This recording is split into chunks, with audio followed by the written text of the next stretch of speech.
So we have with us Ramesh Holbole, who is the director of the documentary film Village in the Sky.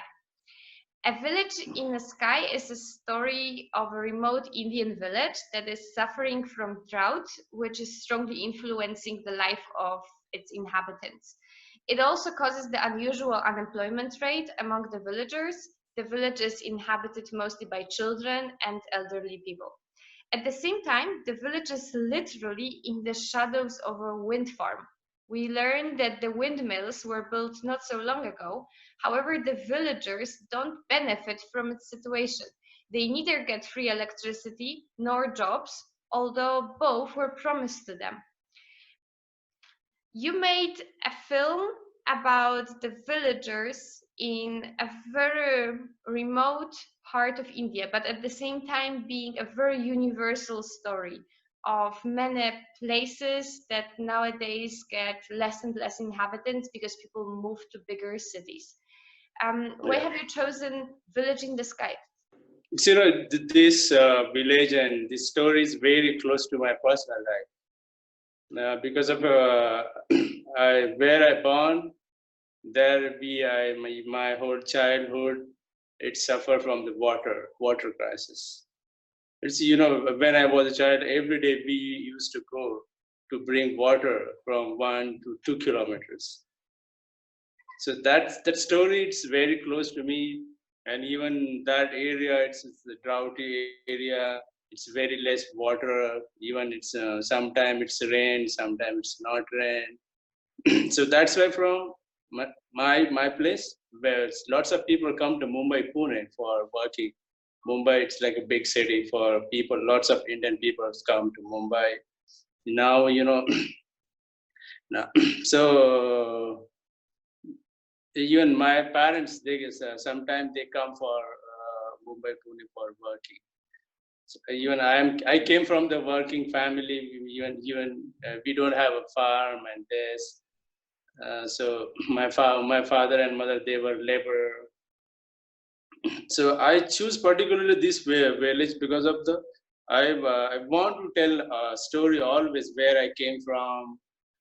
So so that's why I choose this village. So I thought if I do film on this place, maybe uh, people get connect with our stories.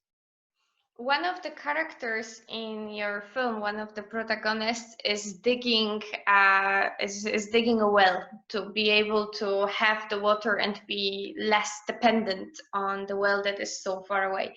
And the whole feeling that you get when you watch the film is a lot of people that are in some state of pervasive apathy.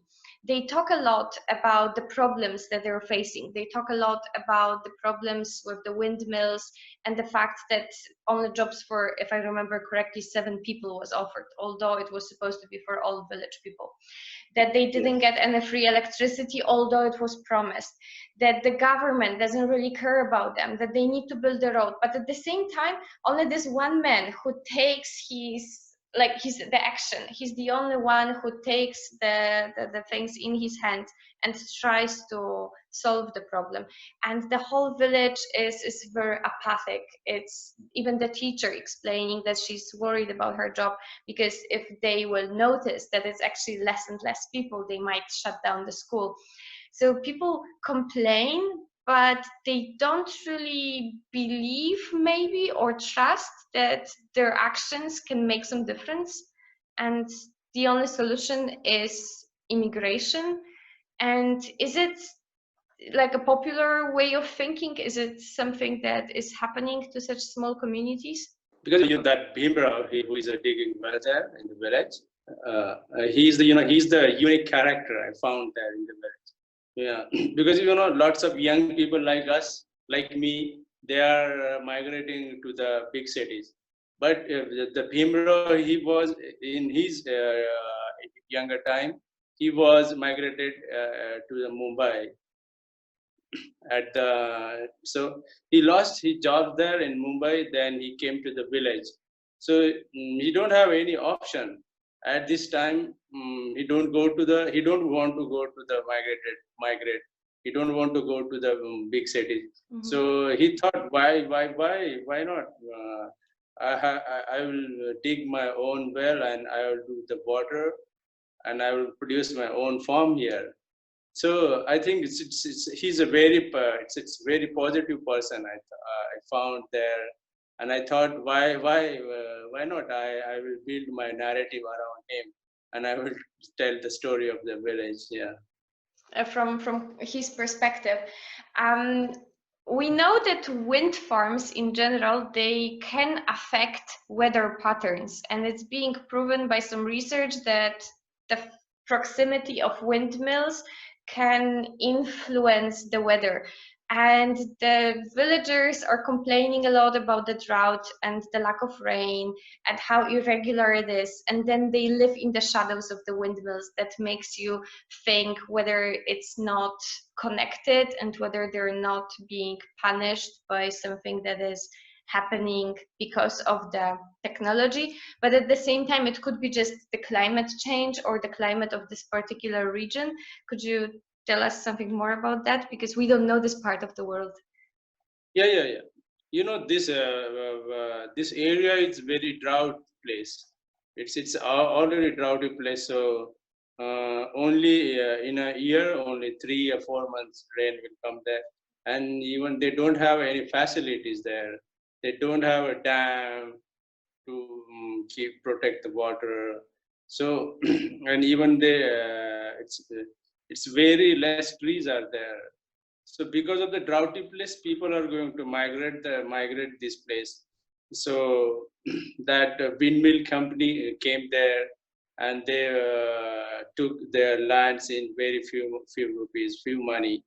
They give them just 1 lakh rupees. It's 1 lakh rupees per acre. It's money for the villagers. So villagers they are not producing anything in the land. So that's why they sold the whole land to the private windmill company, and which windmill company previously told them, if you give the land to us, we'll give you the job and the money also. But when slowly project it gets start, and now project is running, so they they told to the people, so we don't want labor now. So so particularly the windmill company cheated them. So now people don't have a job. Only six, 7 people they are working now for windmill company, and windmill company they cheated them to villagers. So and I don't think so because of the windmill, the rain is not coming there.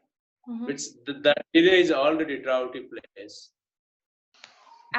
This was your documentary project, and we're talking on Zoom because we have pandemic and we cannot invite you in place, and we're even moved the festival from April to May, so I can't not avoid the question of what are your plans and what you're doing right now as a documentary filmmaker in the times of pandemic. So if you could tell us something more about that. Now in this time I'm in a project, documentary film on one photographer.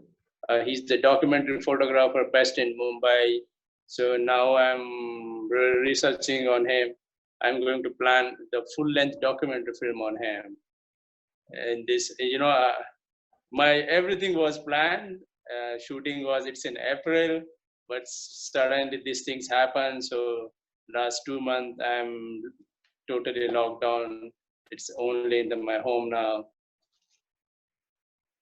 So we are for or it's happening is very bad now. And in India, lots of people lost their jobs and everything. I don't know how we'll overcome this situation in the future. Let's say I'm working on one photographer now. He's the very famous photographer in India. He's a documentary photographer. Particularly, he took the topics. He did lots of photo series on various topics. Fever. He did one series on sex worker women in Mumbai. He did one series on women's oppressed, thrice oppressed is the name of the series, thrice oppressed. Women are thrice oppressed in India. It's Okay. So the thrice oppressed, and he did one series on man scavenging, who clean out toilets, public toilets and drainage system in India. He did 4 or 5 series on photography.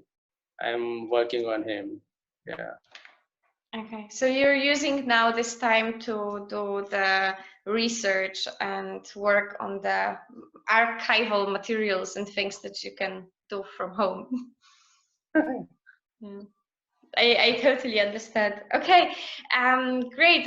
Thank you for this short Q&A. We wish you all the best with your next projects, and we wish you all the best within our festival. Good luck. Thank you so much, and best luck for the festival. Hope we'll come together one day and we'll talk about the cinema. Exactly, to meet in place in Yeah. Poland. Yes.